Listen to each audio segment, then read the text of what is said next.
I just realized that we are recording right now. So for the people that are watching this recording, I apologize. You will have to skip to a couple minutes in.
Hello. Hello. How are you? I'm good. I thought I knew exactly where the emails were to add everyone, and I was incorrect. So now everyone should be invited properly. And I also already started the broadcast, so it's already recording. I apologize. That's okay with me.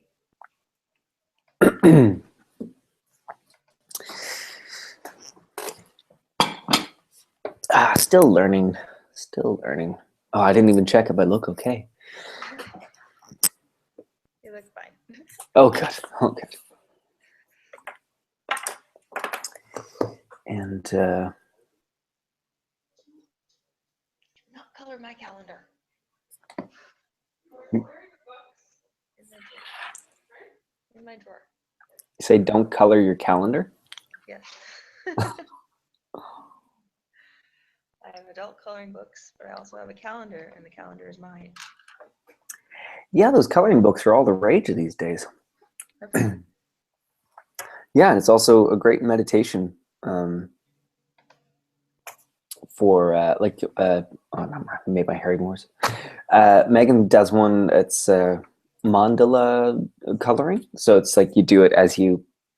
It's like a meditative process. So you try to focus just on the drawing. You try not to multitask, and it makes it like a meditation, kind of like a walking meditation.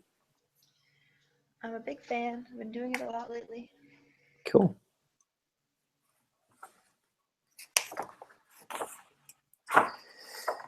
In the words of one of my favorite characters from Brooklyn Nine-Nine. Do you ever watch that show? I have watched it, yes. Cool. I realized that I started doing it, and I was like, where did I get that from? And then I realized I've been that deeply influenced by media. But that's pretty fun media, so I'm okay with being influenced by that media.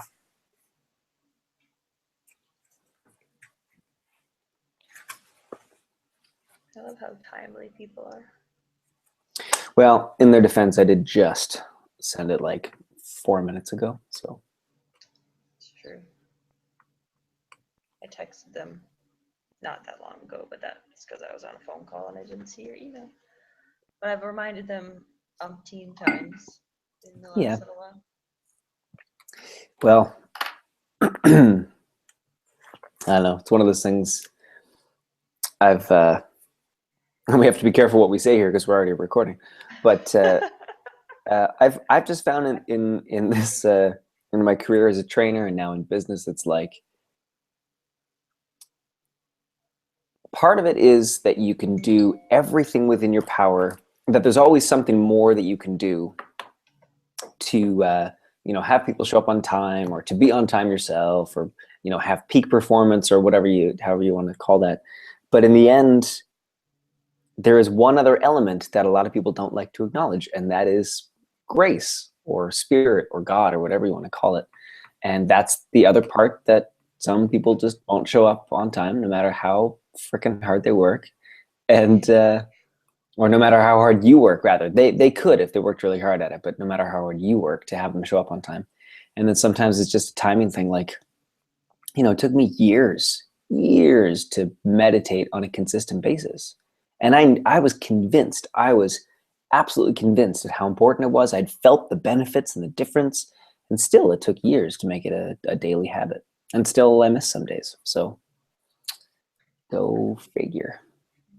Well, I mean, while I'm just speaking to you, I assume you got my email, but if you would like to still come on board fundraising, we would like to have you. Yeah, I did get your email. It came as I was preparing for tonight and also doing other business work. So I literally just saw it and was like, okay, I will think about that and process that later, because I'm really, my big thing this year is focus, like focus. So when I'm doing work, Megan will come over and say something, and I've got my headphones in, and I know it sounds terrible, but I literally just ignore her. I know she's asking a question. I know it's probably important, but I literally just pretend like I don't hear her. And I have the headphones in, and it's loud music, so I could conceivably not hear her. So yeah, I haven't processed that, except to say that I haven't thought much about it since we talked, except that I've thought a lot about, when I had brought it up to you the first time, I was thinking about some of the strategy to go with it, and what would make it worth my while and worth your guys' while to do that. And it'd be more like larger donations with larger, like, businesses or individuals that I might be able to connect with that would do larger donations. And that would make it worth it. Yeah, absolutely. Yeah. Yeah, so the next step, well, I mean, you would connect with Darka mostly if you were to take that on, and then come out to maybe our next board meeting next month and get to meet people. We can talk about this. Yeah. Okay, cool. Yeah, and it goes along with my intention this year of doing working with fewer organizations this year, but diving deeper in those organizations. So that's in line with that. We are going to Mexico in 2 weeks, for 2 weeks. So I wouldn't start until I got back from that. But I'd be strategizing and thinking about it for the next 2 weeks. And then for those 2 weeks, I'll be on a beach. And then I'll be on a beach. That'll be amazing. I'll be suffering at school. So we shall give them 2 more minutes, and then Jamie messaged me and said she was coming. She said, "Hey, I'm coming." Okay. Cool. Jamie's lovely, so yes, we won't get mad at her. I'd love to read what she wrote in her homework. Oh, did she send it to you too? Oh no, I just Oh. I would. Well, I read through it all kind of quick. Yours had a lot more detail, so I took a bit of time to make some notes on it. But with the other ones, people didn't put their names on it, so I just downloaded all of them, and then I went through them, and then realized there weren't any names. So I'm gonna have to ask everyone to remember to put their names on their homework, which is so funny. Class, please remember to put your names on your homework. Thanks, teacher. But why don't we do, while we're waiting for everyone, why don't I do that with you now? So there's your homework. So I was gonna do it in a little bit more detail and then send it back to you, but better use of our time would be just to go through it a little bit.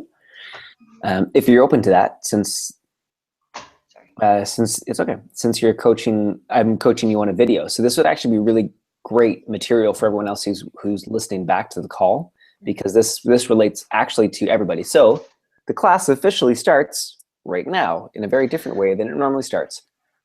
So welcome to the second class of.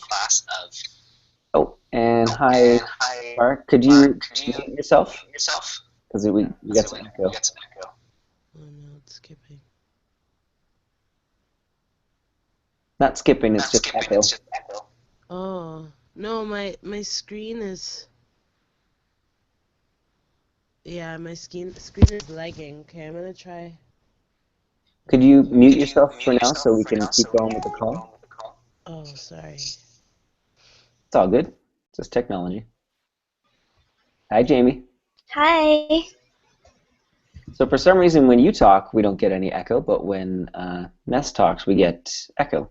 Who knows? Oh. It's all good. So you don't have to stay muted because I see. It's because Vari muted herself. So I think it's probably if we have one person up, then it doesn't echo. So we're good for now. So we were just about to get started. We're a couple minutes late. So we're going to go a little bit faster so we can get through everything tonight. And I was about to start with Vari on her homework and some feedback. But since we've got everyone here, I will just do that. I might do that later, so Vari, remind me of that a little bit later on because it'll connect in with the material of the class. So we're still waiting for Nicholas, who's going to jump on, but he'll just have to listen back to the beginning of the class. And I want to start first by saying thank you guys so much for your engagement these past 2 weeks. Almost everyone put in their homework and did their self-assessments. I'll just ask for next week, put your name on your homework, because once I downloaded them, I couldn't figure out who they were from, so I'm going to have to go back in the email and find out who said what. So just put your name on the top of the homework, and if you didn't fill out the self-assessment, fill that out and send it to me, because I think I was missing one or two. But overall, it was really great, and I really appreciate your willingness to engage in the process and actually take this on as a really great learning opportunity. I also want to say that for tonight, to kind of focus in for tonight and what I really hope that you guys get out of tonight, there's two things as a theme for this evening. The first one is self-awareness. I want you to know that you have even more control over your emotions, your mood, and your life than you previously believed. So that's not to say that you don't have control, which you already know that you do, and you already exercise more of that control than most people do, just because of the nature of the journey that you and I have been on, but that you have even more control than you already thought you did. And the second is connected to that, and it's small changes and shifts will result in huge differences in a medium term, long term down the road. It doesn't have to take that long, but small changes and shifts can make a really big difference. So tonight we are going to focus on learning your own positive and negative launch sequences. We're going to focus on a little bit of safe storytelling. We're going to circle back around to your daily self-care practice and having an optimal daily self-care practice. And we're going to get into things called cognitive priming, which is really fun, and some other juicy stuff from neuroscience that we can apply to our journey. Just before that, I want to take a step back and go back to our purpose for this program. And I really want you guys to listen to the wording of it. And there's a part that I want to highlight, or there's actually two parts I want to highlight. And the other reason I want to share this with you again is because repetition is genius. If you ever want to learn something, ingrain something, a new habit or a pattern, just repeat it, listen to it over and over and over again. There are countless studies about how you can use this for positive or negative. So if you're walking down now forgive the content of this, but if you're walking down a dark alleyway and a young black man walks down the alleyway towards you wearing a hoodie, chances are, for most of the population in North America at least, we're going to have an instant snap judgment that comes to mind. And I'm willing to bet, and this part is not scientifically proven on this particular topic, or maybe it is, someone's probably done a study, that a lot of that has to do with the shows you've watched, we've watched, the movies that we've watched, and our cultural programming. So that's in the negative. In the positive, you can influence yourself in really big ways. So I really want you to listen up to this purpose of this program and see what else is in there for you in this program. So after completing this 3-call module, you will have a greater awareness of what it takes to maintain and constantly improve your self-care practice. Self-care is a lifelong journey, whether you've dealt with mental health and addiction issues or not. The advantage that we have, you and I, as being survivors of mental health or addiction challenges, is that we are actually aware of the need for a self-care practice. It's huge. It is, for lack of a better word, it is such a gift that you and I have that awareness. Most people will never have that awareness. Some people are just sick enough for enough years, and they don't realize the impact that it's going to have on the rest of their life, that they never make a change. Some people get sick all of a sudden and they make big changes and they get to see big results. So in a way, you and I are like that because we had a big awakening early in our life. We're young. So it really is, for lack of a better word, a gift. I hope you can acknowledge that for yourself, that many people in the world will never know the term. They won't even know what it's called. They won't even know what it means. Self-care. They'll think that it means taking a hot bath every once in a while. And they may likely suffer for that lack of awareness. After completing this 3-call module, you will also be better able to support those around you in developing their own unique self-care practice, that's a common goal for everyone on this call, that everyone wants to support other people with their self-care practice.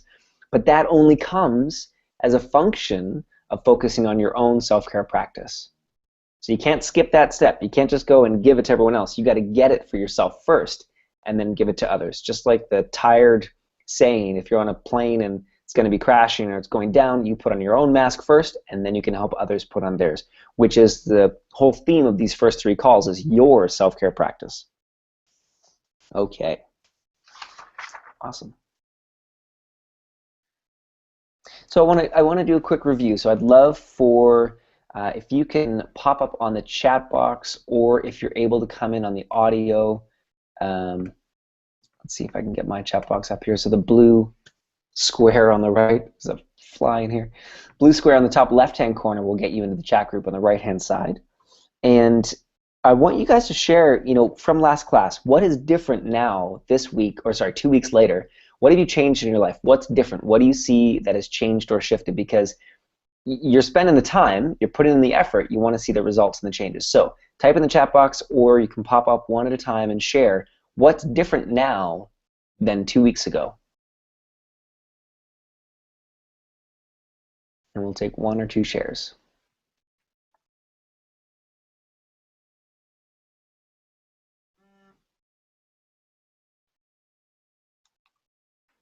Anybody? Oh, Vari's typed in. I'm almost a month purge-free. I made a commitment to change at least 1 of 3 negative habits. This is the one that stuck so far. Amazing. That is really cool. It's also really cool because your brain could do a million things with that.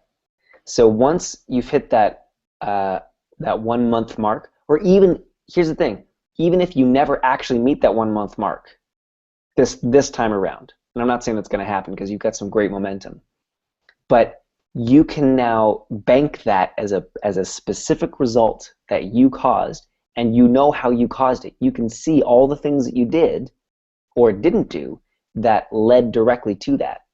Just like someone who gets overweight all the time and they have no idea why. Well, if they look and they find out why, they'll know exactly why. You now know exactly how you did that. So now just do that again for another 25 days or however many days it's been, and do that again, and then deal with the obstacles as they come up. But that's a huge win, and something to put on a list somewhere, and remind yourself of that every night for the next couple weeks, because that starts to build new neural pathways that say I can, to replace those old ones. So that's really brilliant. Jamie, I feel like I have more control of my stress levels by keeping track of how I feel each day. Brilliant. Another really brilliant win and gain. So again, you can add that to your list of accomplishments, of things that are going really well, and you can look at how did you do that specifically. What were the things that you did or didn't do, or how did you talk to yourself? What did you do repeatedly that really worked? And you can actually write that on a list, and then you can remind yourself every day. And then, Jamie, I'd ask you to look at where else in your life has that made a difference? And you can share it here if you can think of it. But where in your life has it made a difference that you have better control over your stress levels.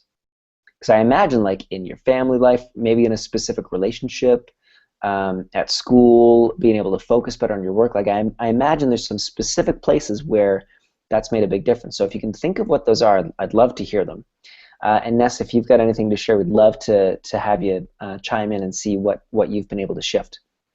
Oh, and right, I remember you're typing in a different place. So Vari, thank you for copying it in. That you've started to practice mindfulness on your way to work in order to prepare yourself for the stresses at work on the subway. Awesome. And again, Ness, I'd ask you to do the same next step, which is, where has that made a difference specifically in your day? Because here's the thing, our brain will steal all of your wonderful, amazing results any chance it gets. It will do messed up things. I've had 3 weeks now of really solid work in my business. 3 weeks where I spent an hour every day on a specific part of my business that beforehand I was avoiding like the plague. And I did an hour every day, no missed days. I got really, really sick, and so I missed 2.5 days. I banked those hours and caught it up by the end of the week, plus even more hours. I've had 3 weeks of that, and now my business has really leapt forward in my results financially in my business, that's my biggest thing, is I want to move it forward financially. And yesterday, I swear to God, yesterday, the first thing that I did was I looked at my goals and how far I am from my goals, and I started beating myself up and flogging myself with a stick for not hitting my financial goals. The day after, I realized this huge leap forward that I made in my business. So all of a sudden, so Vari, that's for you to bookmark, all of a sudden your brain could steal this wonderful leap forward that you've made by reminding you of past failures that no longer relate to the person who you are right now. And this isn't just for Vari and for me, this is for everybody that's doing this, because there was a version of this in everybody's homework and in everyone's self-assessment. There was a version of this somewhere in there that you feel like you get 10 steps forward and then 12 steps back, or you get on this positive roll and then you steal it from yourself. So this is part of that. You got to write it in a place where you'll see it. And this is also why it's really important that it's got to be in a specific, tangible way. Because Jamie, hear the difference between, if you're like, let's say tomorrow you have a really crappy day and your brain starts to steal it from you and says, this course isn't really working, this stuff that Will's talking about, it's not really working, that book you're reading, it's not really working, this stuff doesn't really work. See, because you're a failure again today, and this may not be your language, this is more like the way that my brain speaks to me when I'm having a crappy day, but like, it'll steal that and it'll say, because you have no specific results. But if you can relate that specifically to, oh, because I was more in control of my emotions, I did an extra hour's work on my homework. Or I had an even better conversation with my family member that usually it doesn't go very well, but it went really well. Or I slept even better that night than I usually sleep. Now you've got a specific, tangible thing that your brain can't steal. My brain can never again steal that I can't cause big results because of the programs that I've led. So it can't do that to me anymore because I have specific, for me, monetary results that I can measure specifically, and my brain can never steal. So I know I'm kind of going on about this a little bit, but it was so present in everyone's homework that it's just really important you guys get the tools about how to handle this and deal with it. Awesome. So you guys shared. The other thing that I want to share with you is that, so we took a share. Oh, I loved in someone's homework, I can't remember who it was, but shared that that one of the positive benefits of your vision coming true in the future would be that all the stress would turn into eustress. And I don't remember who said that, but I love it. It's such a great term.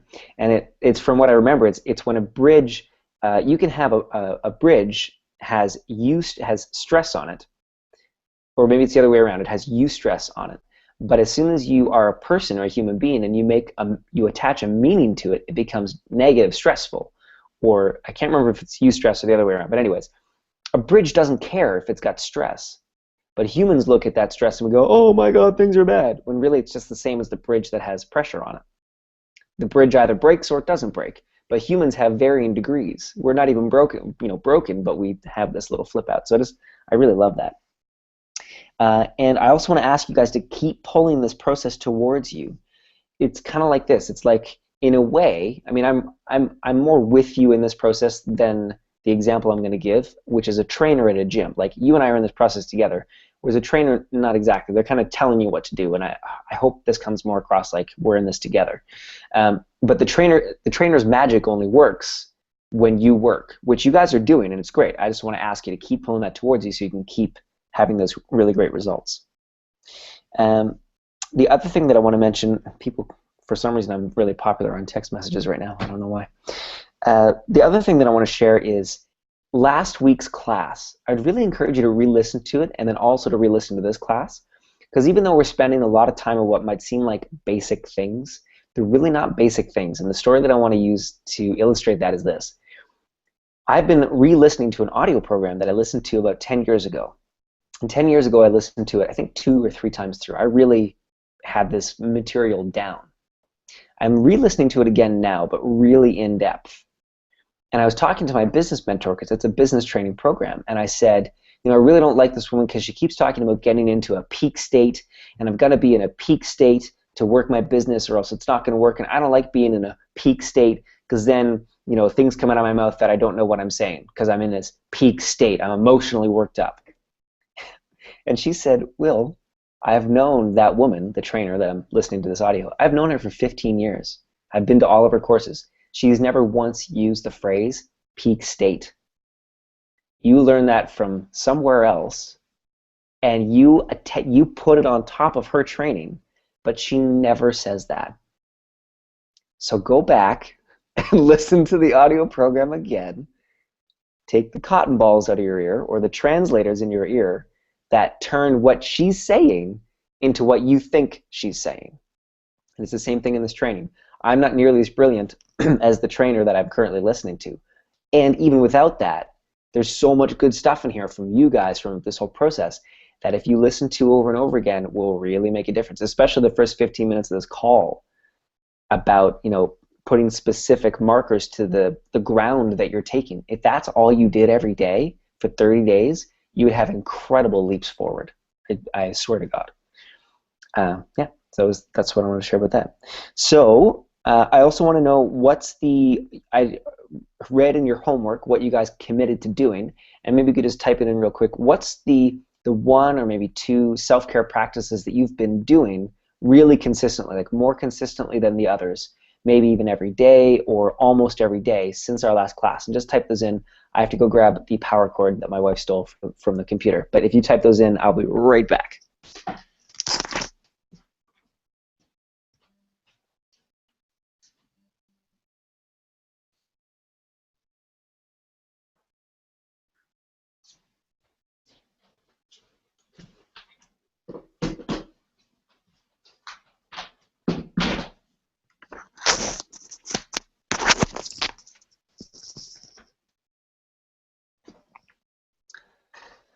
Oh, and Tara had already said before that she started to practice mindfulness. So Tara, I'd love to know a little bit more detail about like that. What, because mindfulness is a really rich and full practice, and there's many ways to engage in it. So I'd love to know a little bit more about how you're engaging it. Is it deep breath? Is it you're focusing on a mantra? Like, how does that look for you? And Vari, not purging, okay, mantra daily, and 3 affirmations daily. Excuse me, I found a bunch of quotes and posted them on my mirror, a bonus 1 coloring. Nice. Awesome. And Vari, some of the feedback I was going to give you from your homework, and this is also relates to everybody. So not purging is definitely a self-care practice, and I'd ask, what are you doing instead of it? And that's really important for the next level of your training in this area, because to recognize the negative habits is really positive, but you're now getting to the level where if you keep focusing on the not doing, you're actually going backwards.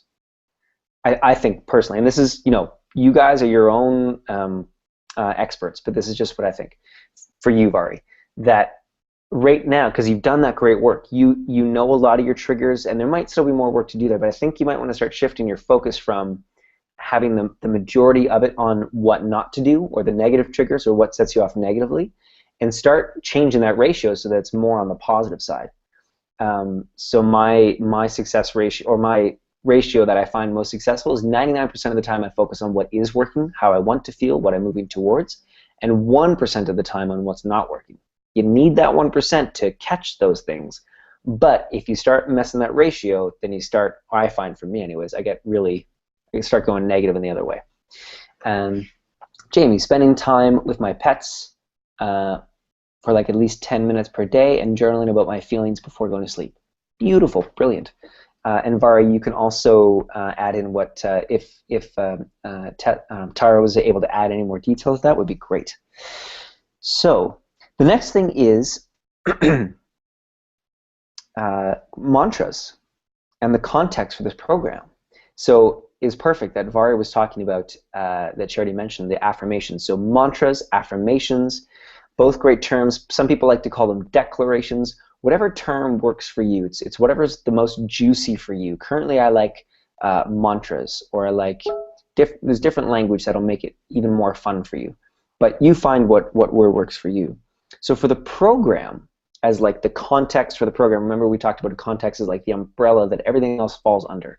The context for this program is what we spoke about last week or 2 weeks ago, which is that internal mastery leads to external results, or sorry, external impact. That was a word. What did I write down that? Sorry. Impact. So internal mastery leads to external impact. So I want to find out from you guys a little bit about what does that mean to you? And I'd like to hear, audibly from you guys a little bit. What does that mean to you that internal mastery leads to external impact? Because I've noticed the magic of a shared mantra in many previous programs, and at first it seems like whatever the mantra that we create seems like a different language. It seems like it's weird and it's not my language, so it doesn't really work for me, and I'm going to make my own mantra. And that's cool. Everybody's also going to make their own mantra. But there's also a real alchemical, magical process that happens when we create the same mantra. So I'd love to hear from you guys. What does it mean to you? Internal mastery leads to external impact. To hear from us? Yeah.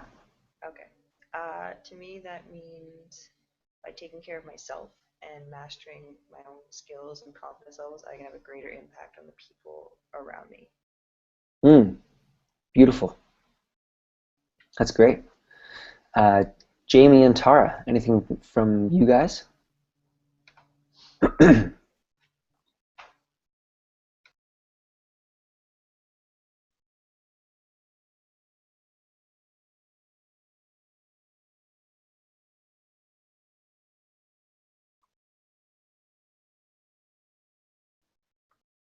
Anything? I updated Tara's explanation of mindfulness as well. Yes, yeah, I saw that. Jamie, Tara, for you guys, what is internal mastery leads to external impact? And again, there's no wrong answers. I just want to see where you guys are at and get a feel for it.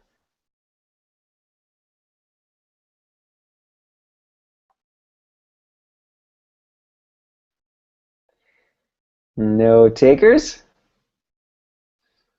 Okay, going once. Twice. 3 times. So when you get some ideas about this, I'd love maybe you can add it to your homework. Maybe I'll make that part of the homework. Actually, Vari, if you could write that down for a note for homework, what does it mean to you? Internal mastery leads to external impact. And then also mantra. Vari, if you could add that to the homework. What is your personal mantra for the program? So Nicholas 2 weeks ago came up with a really great one for as a potential context for the program, and I think it'll morph into a really great mantra for him for the program, and maybe for others as well. And you can have more than one, but I'd love for you guys to share, what are your mantras? Because we've talked about this kind of a lot, even though it wasn't part of the homework, but I know Vari's got one, and I have one that I'd love to share with you guys. But any idea of what your mantra might be? And it could be one of the contexts from the program that we previously talked about. And if it's helpful, I can read those again. Or it could be a brand new one. So would it be helpful for you guys? You just text in if it is. Would it be helpful for me to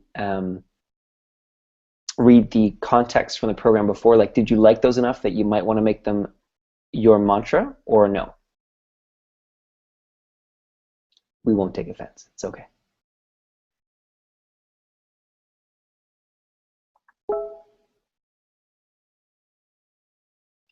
Oh, and Tara shared in terms of internal mastery leads to external impact. That feeling or experiencing something personally or internally gives external life to your behavior. Okay, cool. And I hear the dinging of people typing, but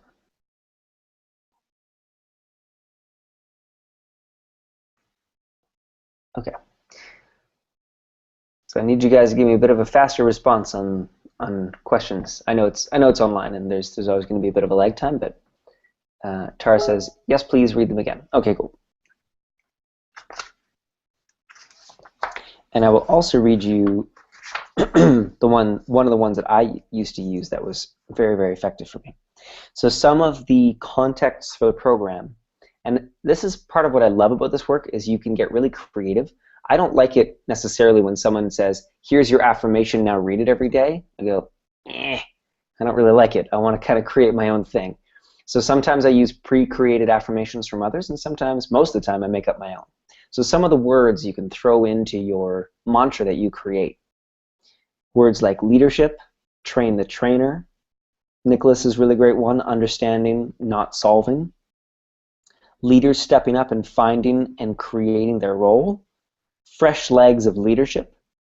The launch of Young Ones 2.0. Or even X-Men, the power in being unique.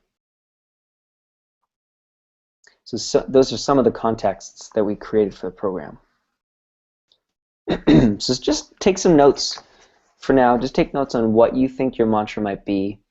And I'm going to read you one of mine that really made a big difference for me many years ago. And it's this. Things in my life are beginning to change. I'm on my way up. Circumstances and events have been arranged. My life is about to change. So it was great for me at the time because I really acknowledged that right now my life effing sucks. And it's just about to change. And another really powerful thing for mantras is I added physical movement. So I said, things in my life are beginning to change. Or shift, depending on the day. Things in my life are beginning to shift. I'm on my way up. And I literally would do like an up movement. I would feel up in my chest, or when I was biking, I would like push my chest up and feel like I was going up, or I'd put my hand up. Circumstances and events have been arranged. And for me, that literally meant there was a dude on a white cloud that literally, and this is no joke, that literally looked at my life and was like, I'm just going to move these things so that Will has a really great day today. Now, I don't believe in God in that way, but the feeling that it gave me was like, whoa, things have been arranged. Kind of like a mob boss being like, yo, guys, things have been handled. You just go to work, you just mind your own business. Things have been arranged. It was kind of that power about it. So it was very powerful for me at the time. So if anyone has any ideas about a mantra or an affirmation or a phrase, excuse me, type it in there. I'm going to keep going on the content for tonight, but I'd love to hear from you guys about what's coming to mind for that. And we had Tara said, the X-Men, the power being unique. Okay, great. So part of your homework then, Tara, is to find a way to language that as a great mantra. And making it about you is really great too. So I am statements are often really powerful, or great quotes. There's certain kind of language. So there'll be a way that you can phrase that, the X-Men, the power being unique, in a way that includes you in there and helps to inform your way of being or your way of feeling, your mood. Excuse me. And Vari's is, I do enough, I give enough, I am enough. Awesome. Okay, great. So the next piece for tonight's class. Oh, we covered that one already in a way. Okay, great. The next really big piece about this is your launch sequence. Now, this is a big, big deal. When I realized these things about your launch sequence, and that we all have a negative or a positive launch sequence for everything in our life, it really had a huge impact on me. Tony Robbins talks about this in a different way. I don't think he uses the word launch sequence, but there's a lot of really great teachers that talk about it. That's why mindfulness is so great, because it has you be super aware of your launch sequence, just in a day-by-day, moment-by-moment basis. And I'd like you guys to think about and take some notes and write down, add it to your homework so that I can read some of it, but just take it, write it by hand, type it up on the computer. I want you to think about some of the questions I'm going to ask you here. And I'd also like you to think about, how much control do you think that you have over your emotions or your mood? And be honest. How much control do you honestly think that you have?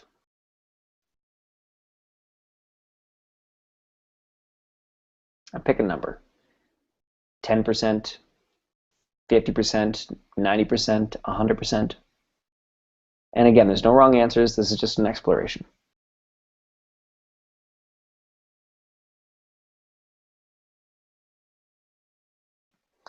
So there's how much control we think we have over our emotions.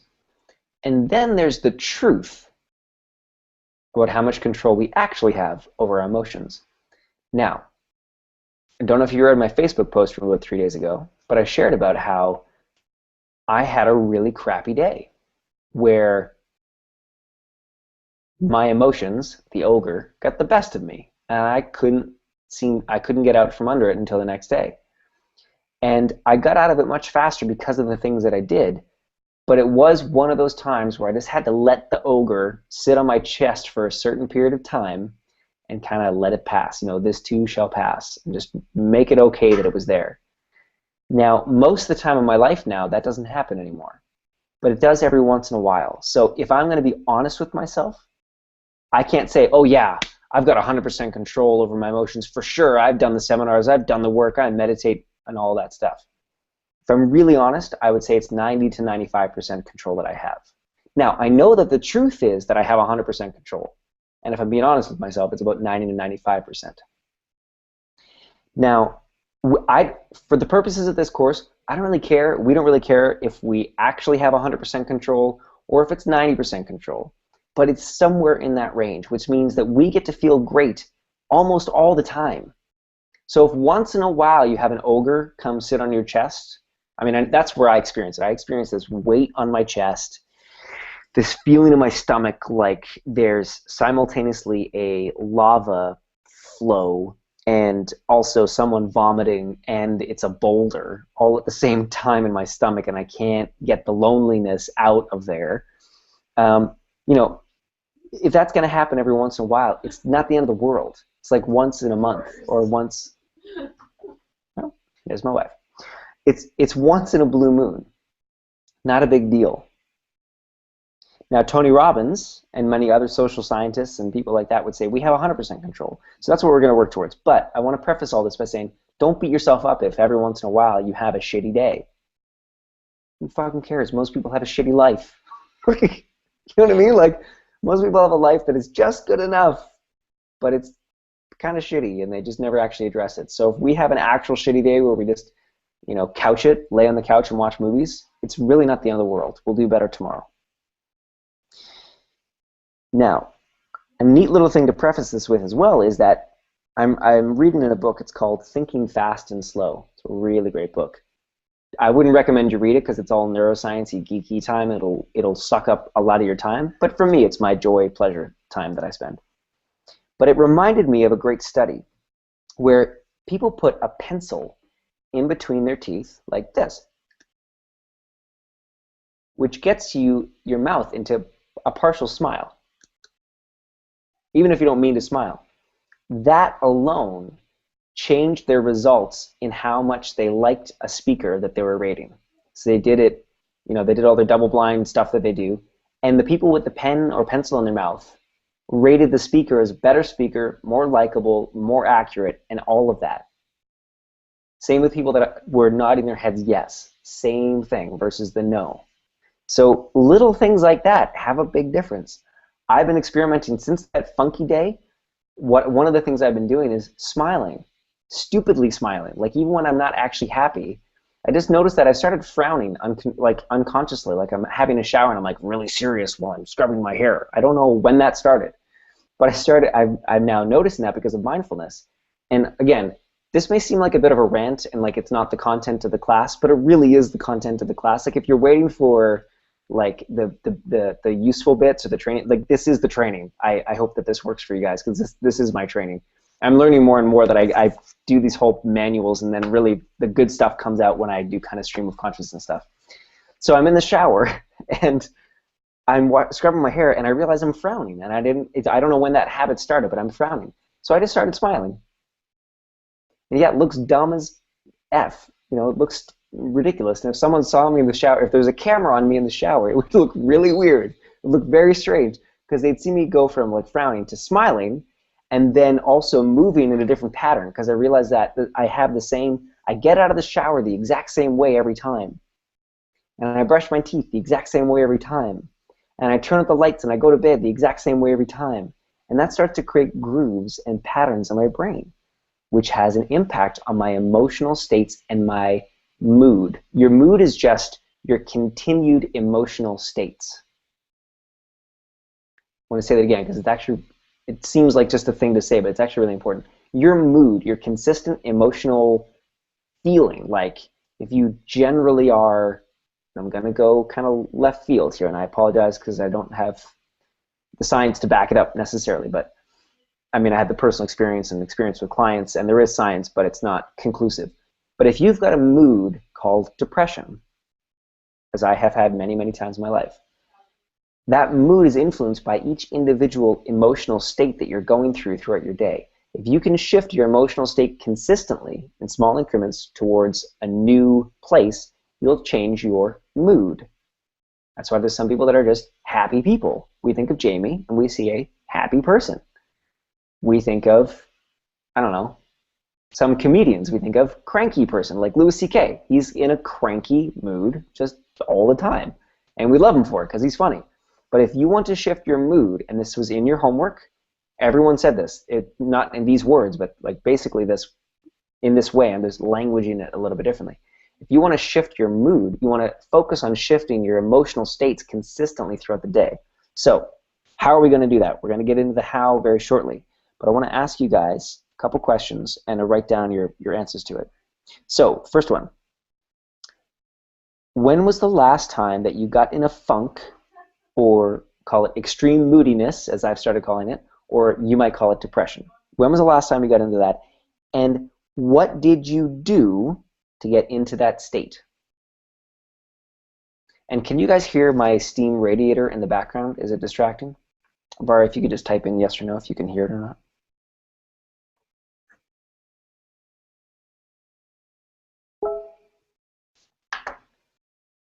Can, but it's okay. Okay, I'll just turn it off while you guys are writing down the answer to that. So when was the last time you got into funk, extreme moodiness, or depressed? And what did you do to get into that state specifically?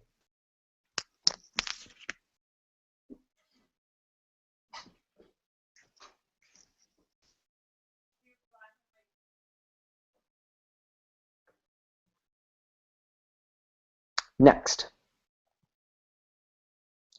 When was the last time you got angry, mad, or even furious? And again, what did you do specifically to get into that state? And again, I'm calling it an emotional state because you could be angry just for a bit. That's just an emotional state. If you continue that, it becomes a mood and you're an angry person. But they're very different things.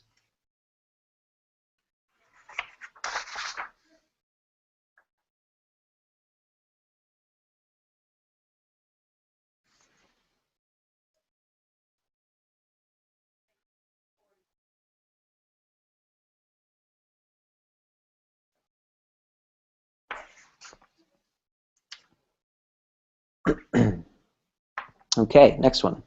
When was the last time that you were pleased, glad, or curious? And what did you do to get into that state?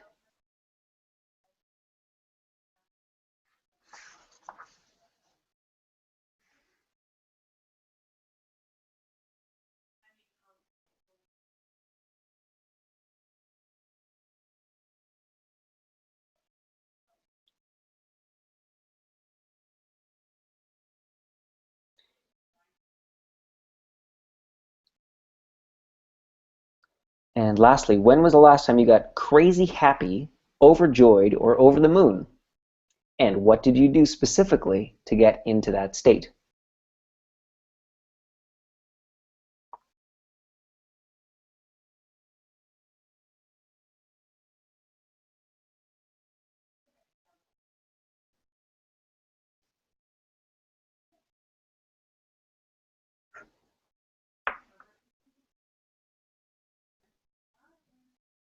So I want to give you 3 quick stories to illustrate this whole concept. So we're talking about launch sequences, and we're talking about the brain, how it functions, what we begin to expect. So I want to give you 3 examples. The first example is about how you can make one simple change that will radically shift over time, will radically shift your mood and the results of your launch sequence. The second one is when it's an example to leave it and bookmark it for the future. And the third is an example of when it's time to stand your ground and really make a change. So the first one is this, and it's got a title, which is an hour a day keeps the Hulk smash away. So I've got a figurine to show you guys here. One sec.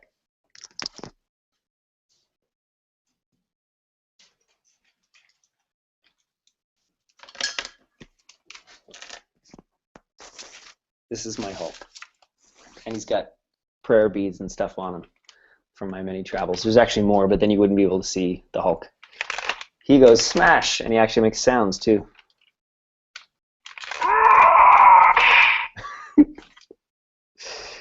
Megan got this for me as a reminder. I've had many Hulk smash moments in my life. Now, Hulk smash, so an hour a day keeps Hulk smash away. Change one thing. So the one thing that I changed was I noticed that in my business, if I did my hour of business work after about 2 o'clock, I would have a horrible day. The whole morning would go badly. The whole rest of the day would go badly. I'd feel anxious. It would take me forever to get in the groove and get that hour of business work done. Starting that hour of business work by 12 o'clock, 12:30 at the latest, if I start it by then, my whole day is amazing. Like, it is night and day. It is amazing. My morning is better. My day is better. I start to look forward to that hour, and that's what I've been doing for the past 3 weeks consistently. And I start to look forward to that hour, and it's great. That is a small change. So if I don't do it, I become like this guy, and I get really angry and mad, and I want to smash everything because I'm not doing something that's really important to me. But if I just do it by 12 o'clock, start that hour by 12 o'clock, the whole day is different. So that's the first example. Second example, to bookmark it for the future. So I do goal setting. Now, when I'm building, these are all business examples because it's what is on my mind most these days as I focus there. When I do goal setting and I'm looking down the runway, so to speak, and I'm planning for the future, and I see that I'm not on track to a specific financial goal, all of a sudden, my lifetime of failure with finances comes up and tells me and shows me how much of a stupid idiot loser I am. All it takes is to realize that I'm not meeting one financial goal, and then the past 25 years of financial muck-ups come to mind, and I realize that I'm a loser, I've always been a loser, I'll always be a loser. Now, I could do a whole bunch of work on that, or I could just bookmark it for later and stop doing too much goal setting. Just focus on the here and now. Focus on building my business because it's working. My finances are moving forward. And when I get a little bit more momentum and steam, maybe I'll look at that goal setting again, but this time I'll do it with someone who I really love and enjoy spending time with, and it'll change the experience of that. So that's one that I'm not dealing with right now actively. I'm just going to bookmark it for the future. So again, I'm telling you guys these so you can think of your own launch sequences, negative and positive, or these are for the negative ones. So you can decide, is it a Hulk smash, or an hour a day keeps Hulk smash away? Is there going to be one simple shift that you could make? Is it something to bookmark for later, or is it number 3, which is the last one, which is Paese breakthrough? Small change leads to big results. Now, Paese was a restaurant that I worked at. So you can call it P breakthrough or whatever name's going to work for you. I need some better names here. Hulk Smash is a pretty good name, but I need better names for others. Paese was a restaurant that I worked at. It was a high-end restaurant, fine dining. I'd never worked in fine dining before. I thought I could handle it, and I couldn't. I almost got fired 3 times in my first 2 or 3 months. They really wanted to keep me because they liked me, but I was terrible at my job. The kitchen hated me. The other waitstaff hated me. I mucked everything up. I gummed up the works, and I'd been a server for, it was 10 years at that point in lots of different restaurants. I'd worked in every part of restaurants, but I couldn't figure out this fine dining service. So I started making shifts using the personal vision process, which we now don't have time to go into tonight, so I'll have to do a special training on that one. But the basics of that are in the package that I think Vari sent you. So I used the personal vision process. Before, that's what I called it. I did some simple things. I did the future visioning that I mentioned before to you guys. I did some mantra work. So every day before I'd go into the restaurant, I had a mantra that I said at the back door, the gross metal door. I would look at that and I would say, I'm here to make money and not friends. Now, that's going to come across really weird, given that you know me and you know how much I love people, but at the time, that's what I needed to do to get serious and professional and for them to take me serious. And it started to work. And that small change started to balloon out, and in the next 4 months, I rocked that job. It became one of the best jobs I ever had. I left it for some good reasons, but when I left, I had the best send-off I've ever had at any place I've ever worked. Those small changes that I made that compounded and blew up to a big change. So that was the stand the ground. That's a good name for it, actually. Stand your ground. So for your negative launch sequences, and it's part of your homework to think this week about what are those negative launch sequences that you have. Some of you already know what they are. I want you to decide, are they a 1, an hour a day keeps Hulk smash away? Number 2, bookmark it for the future. Don't even think about it, just focus on something else. Or number 3, is it time to stand your ground? Now, if you stand your ground when it's really a bookmark for the future, you're going to waste a lot of energy needlessly. But vice versa, if you bookmark it for the future, but it's actually really important right now, then you're doing yourself another disservice. So you've got to decide. So for the last bit of class, or actually, if you guys have extra time, I'd love to go over time tonight because there's so much more I want to get to. But it's really important that we take a step back here, and I get a share from one of you guys. And it can't be Tara because I know you can't come on your audio, which is too bad because I'd love to get to know you better, but another time. So Vari or Jamie, I want one of you guys to step up on audio because I'd like to find out specifically what is a specific challenge or negative launch sequence that you can give me. Then we can work it out and we can give you something to try over the next week so that you guys can see the power of this. Because a lot of this class, just because of the format, a lot of this class is kind of like me talking at you guys. But I really want to get from you guys what's an example so that we can work on this together and make this a group thing.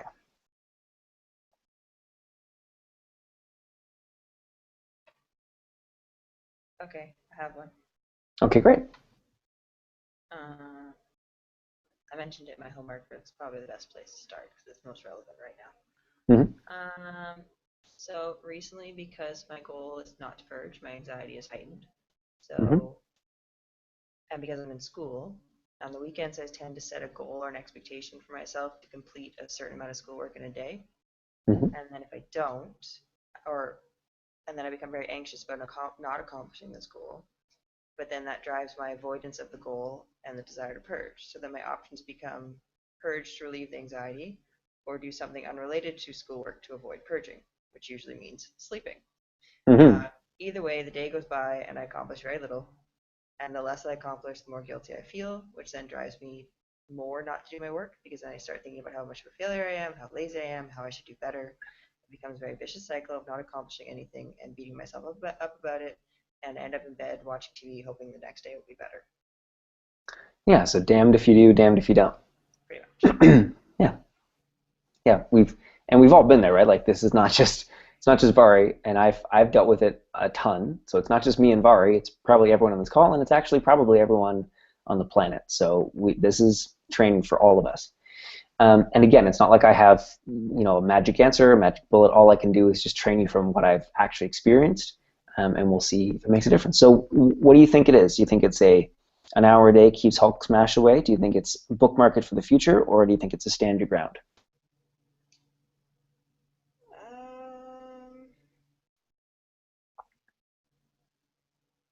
I feel like it's more of a Hulk smash, except it's less of a Hulk smash, more of a deflating, but the same sort of concept. Right. Well, yeah, because it's an hour a day keeps the Hulk smash away. So keeps the Hulk as Bruce Banner. Because if I do the hour, then I'm still Bruce Banner. If I don't do the hour, then I get Hulk. Okay, great. That was my feeling too. Awesome. So can I ask you a question, which is, what time do you normally wake up on those days? And it's on the weekend specifically, getting the schoolwork done? Yeah. Okay, great. So what time do you normally wake up on the weekends? Between 9 and 10. Mm-hmm. What time do you normally go to bed the night before? On average, probably like midnight. Okay. And what do you do when you first get up? Like, don't give us too much detail, but like, do you wake up, have coffee, social media? Like, what's your normal, what do you do when you first get up? Usually check my phone and then breakfast. Okay. Breakfast, coffee. Cool. And what do you have for breakfast? That ranges, but bacon and eggs or toast or smoothie, but usually on the weekends it's like bacon and eggs or something. Okay. Cool. And then what time do you normally start working, if you work? I always say I want to work by 10, but it's usually like noon, 12:30. Yeah. Okay. And then how much work do you plan to get done? Like, how many hours do you plan to work? Usually I plan to work for like 8 hours. Oh, okay. And then how much do you normally actually work? 4, Well, that's awesome. 3, 4. Okay. 3 or 4 is great. That's way more than I kind of expected you to say. Just given That's what... like on an average. On a bad day, it would be like half an hour. Right. Okay. Okay, cool. So one thing that I've been noticing a lot, as I do this hour a day, I'm on this Facebook group with some really high achievers, and they're all working like 8-hour days, plus their job, plus their family, plus, plus, plus, plus, plus. They get up at like 4 a.m., and they're all about the grind, and let's get this done. And I'm like, did my hour today, guys. Feel really good about it. I'm like, should I feel good about that? I think I should be doing more, and all these should start to pile up, which kills me. So I'm not doing that anymore. I'd encourage you to start looking in the same place, and also around the that it's a Hulk smash, and you can call it something else if it works better for you. But I would try this for this Saturday. Try waking up at 7 or 8 if you absolutely can't make it for 7, which is fine. Just trying to make it before 9, and then change up your morning routine. Now, I'm not a nutritionist. I've just been studying food and nutrition for like a decade, so I just want to give you some things to try. Try having fruit or vegetables for breakfast that morning, or have like you could have the eggs still if you need some protein there, but have eggs in like a salad, but with no salad dressing. Just use a little bit of lemon. Don't have any oils or stuff like that. Try to use coconut oil for cooking your eggs, not butter. Now, these are all going to seem like really nitty-gritty, that's ridiculously small kind of thing, but... I need my power cord. 1 second. Okay.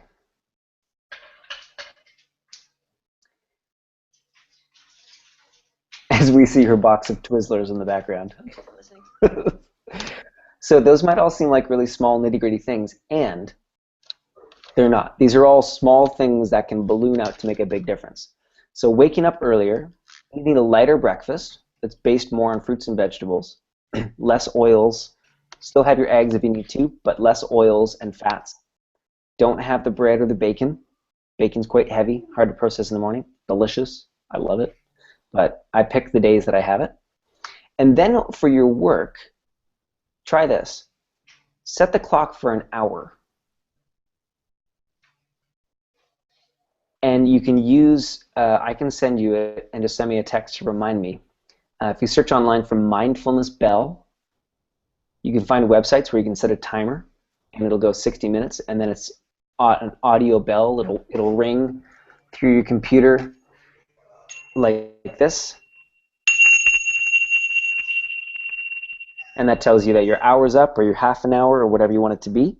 And you can set little mini reminders for every 15 minutes. Now, what's important here is that every 15 minutes or half an hour or whatever it is, you take a moment to stretch and breathe, and this mindfulness stuff that Tara was so great at talking about and describing a little bit there. Just breathe and stretch, just literally for a minute, not even a minute. Maybe yawn. Smile.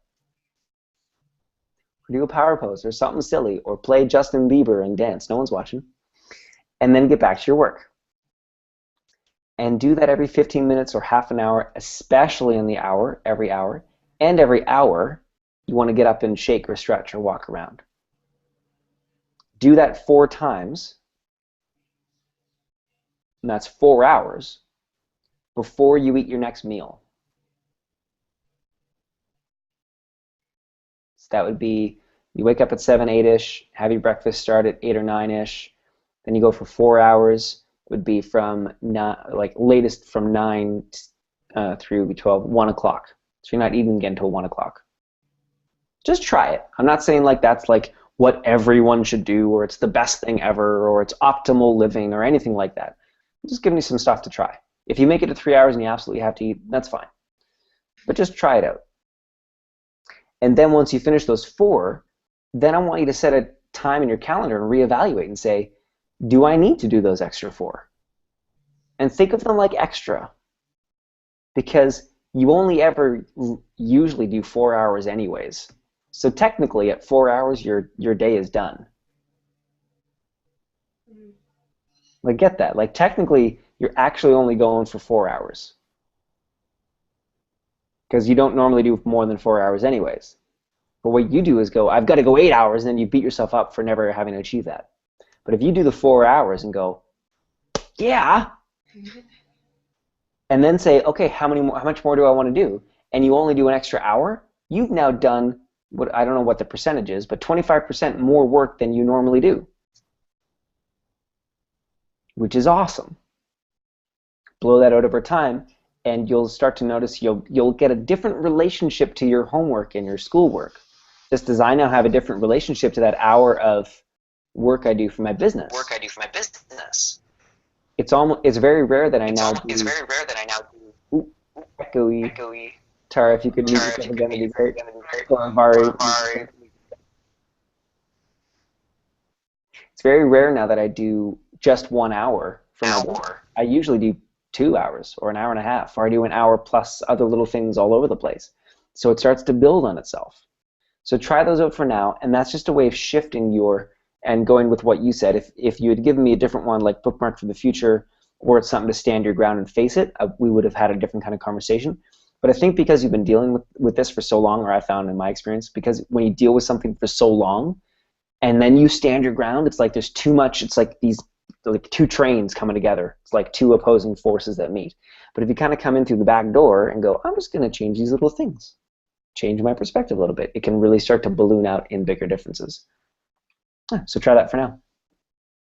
Cool. Thank you for jumping up. I love your willingness to always jump in there and be vulnerable and go for it. Okay, great. One more thing that I want to cover. I know we're at time, but we did start a little bit late. So I want to cover one more topic to go through, and then we'll end off with the homework. So the last thing that I want to cover for tonight, and if you need to go, totally understand, it's been our hour, so it's all good. You can listen to the last little bit of the class when you need to. But the last thing I want to talk about is the best state change, because remember we're talking about state changes or your mood or your emotional states. The best state change is a primed brain. Now, again, in this book, Thinking Fast and Slow, there's been a lot of great reminders of the great studies that are proving all of this. Things like something that's called the Florida effect. They sat university students down in a classroom and they gave them a talk, they watched a video that had nothing to do with old people, nothing to do with getting old, but used some language that was similar to age, being old, and the elderly. But they never said out front, being old. Then they got the students to walk down the hallway to another test room where they're going to do another test. Neither one of these things was the test, though. The actual test was walking in between the two rooms. Without exception, everyone that was primed with the old person language walked slower than the people that weren't. This is crazy. They didn't even know that they were being primed in their brain, and it changed the way they moved. Do you think this has something to do with your extreme moodiness or depression or anger or whatever mood you find yourself in unintentionally? That would be an unqualified yes. This has everything to do with that. The way you're priming your brain, the way that the world is priming your brain has everything to do with it. And the story I want to give you is this. On Sunday, I watched the movie Brooklyn with my wife. Great movie.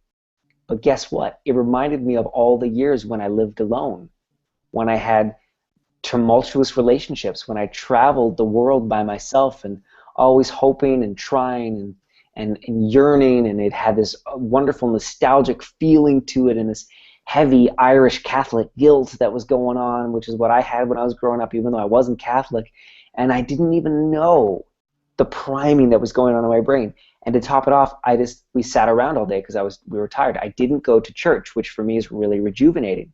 I didn't get out of the house. I sat around all day until I had to go out at night to go shopping at the Bay downtown, which I hate, and then hang around for an hour in a cafe until I went to a work party that evening. The cafe even looked like the cafes I used to hang out in back in Vancouver when I was single and alone and couldn't connect with anyone and felt all moody and weird about my future because I didn't know what I was doing on the planet or why I was here anyways.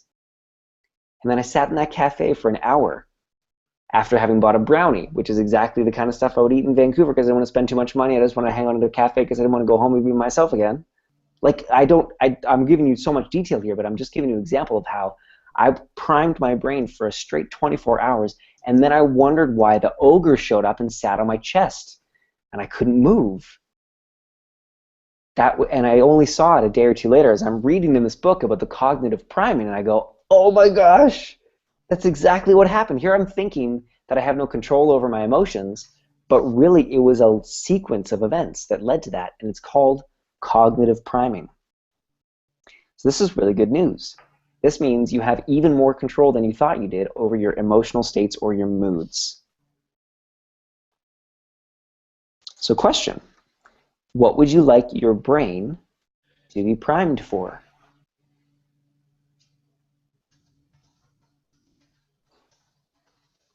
What kind of mood would you like your brain to be primed for on a regular basis? Doesn't have to be a big thing like, excitement. Doesn't even have to be that big. It could be joy or pleasant feelings or connection. Pick something. This week, how do you want to prime your brain? And then be on the lookout for that all week long. Be expecting that. Be thinking about that. As you're about to go into class, think to yourself, I wonder what is going to happen in this class that's going to make me smile. Maybe the cognitive priming that you want to do is that you want to smile more often. I wonder what's going to happen today that's going to have me smile more. And then hold a pen in your teeth for a couple minutes. I should start doing that when I watch YouTube videos. Just have the pen in my mouth the whole time. That's actually a really good idea. Barry, could you add that to a note somewhere, homework or something? That'd be great. And then the other one for cognitive priming is, what result do you want to cause in the next week? Now, this is where the rubber meets the road, because mood is awesome, and that's definitely a great area where we can take ground. Like we were mentioning before, we've got these more loose things, and we put them into a specific result that we caused, and then our brain can never again steal that from us. Well, here's another one. What result would you like to cause this week that your brain can never steal with you? And now you'll know it's because of this thing called cognitive priming, and Will's smile with his pen is so convincing. So what result would you like to cause? Maybe it's more time spent on your homework. Maybe it's a better conversation with a particular person in your relationship. Maybe it's making better food choices. I don't know what it is. I'm probably going to pick something in my business, but this will be part of your homework. And yeah, so just before we wrap up, I'm going to put it on your homework about safe storytelling, because I'd like to find out more from you guys and from Vari specifically. We talked a lot about wanting to learn how to do safe storytelling. So when you give your talks for young ones, you can do it in a safe way for you and for others. And I think a lot of what we're covering, especially in this class about the launch sequences, is going to get into that, and why sometimes you give a talk and then that night or the next day you have a really terrible day. And I think this has a lot to do with it. The cognitive priming has a lot to do with it. So, but I'd like to find out from you guys a bit more, what makes your story not safe to tell? So when you tell it, what happens? What's the launch sequence? What do you do before and during and after? Do the challenges come while you're telling the story, before when you're getting ready, or is it afterwards? Where is the challenges, and where is it feeling not safe to tell your story fully? And that'll really help me get more into that in our last one of these 3 classes. So we're going to complete in a minute, and I also want to add, it's going to be on your homework to think about, to strengthen your self-care practice, you really need a reason. It's just like a bodybuilder at the gym. They only grow bigger muscles because they lift heavier weights. So for you in your self-care practice, it'll only develop and deepen as you need to lift more weight, so to speak. So I was really thinking, and I asked Vari for some help on this, because I was thinking about what are some mini projects that you guys could take on inside of young ones that would require you to expand and grow your muscles in the area of self-care.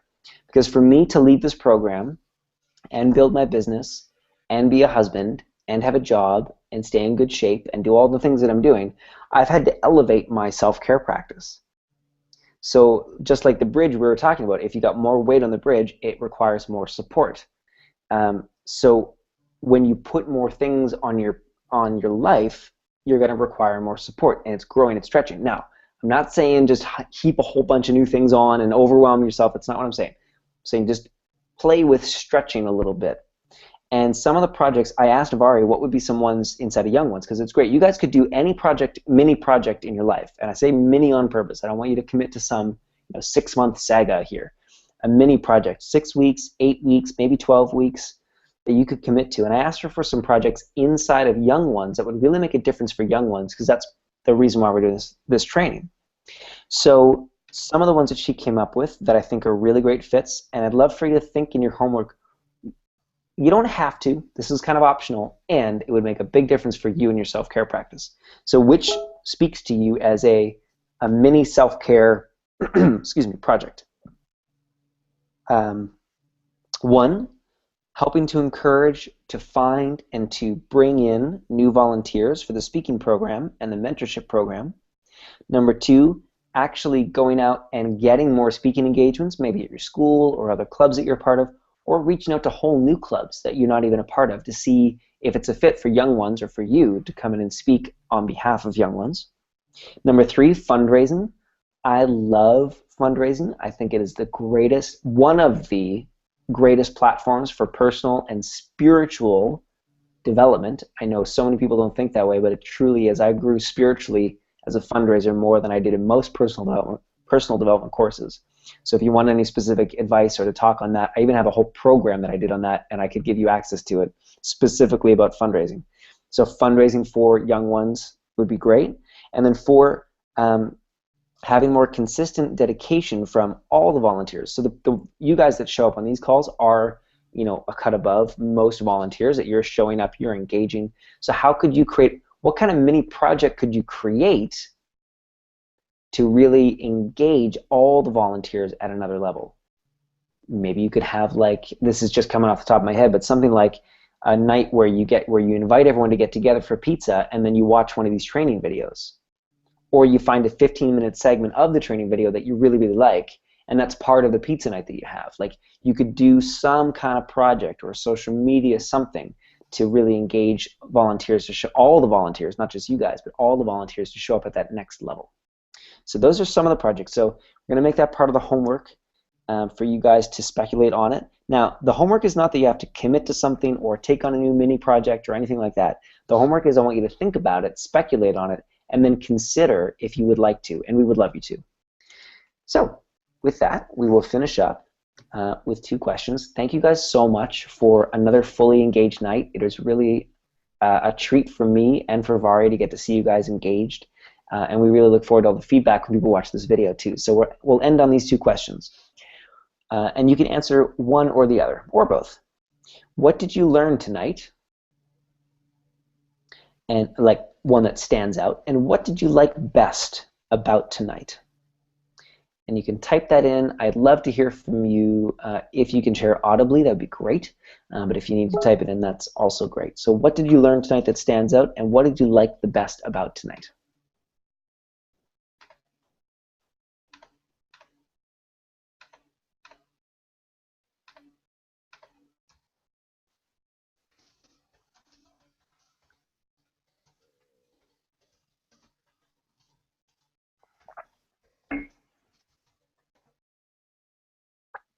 Vari, getting advice on how to change my launch sequence. I've always been stuck about where to start. Okay, awesome. Jamie, I liked how I learned that I have more power over my own emotions by cognitive priming, and I will try to do more of that. Awesome. And Jamie, I have just a feeling that you will really like, if you look this up on YouTube, look up Abraham Hicks. Abraham, A-B-R-A-H-A-M, Hicks, H-I-C-K-S. They're very different. They're so full of love. They're so positive and happy. I think you'll really love them. And when you look them up on YouTube, because they've got hundreds and hundreds of hours of really great videos, but look up when they talk about segment intending.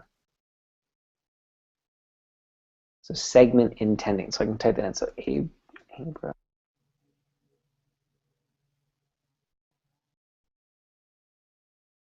So look that up. It's so simple, and it's so beautiful, and it's so effective, and I think you'll really, really like it. And it ties in directly with what you're talking about. They talk all about cognitive priming, except they know nothing about cognitive priming. But it's exactly what they're talking about, just in different words. So I think you really like it. Okay, great. And Vari, was Tara able to share anything about what she got? Oh, there it is. Perfect. Tara, I also love the pen in the mouth technique. Yes, I think, Vari, if you can add that to the homework, that'd be a great reminder for me. And then just email me all the homework stuff. I need someone. Usually when I do programs, I pay someone to sit beside me and just and take note of all the things that I say. Hey, take note of that. But we're doing this on a shoestring. Okay, awesome. So again, thank you guys so much for tonight. If you have any questions, email me. Send me a text or a message, and we can deal with those.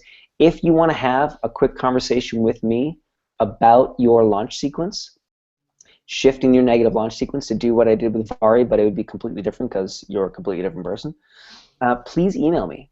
We can have it could take 15 minutes. We can get into it. This is something that I would only make available to programs where people are paying a bunch of money to do the programs with me, and therefore they're paying for my coaching time. But I want to make it available to you guys on this topic because it can be so transformative. It can be so powerful for you. So I'd love to work with you guys more one-on-one over the phone if you want to take 15 minutes. And that's everything I got. If you guys have any questions, send me a message. Otherwise, we shall say good night, and thank you very much. See ya. I'm going to hit stop broadcast.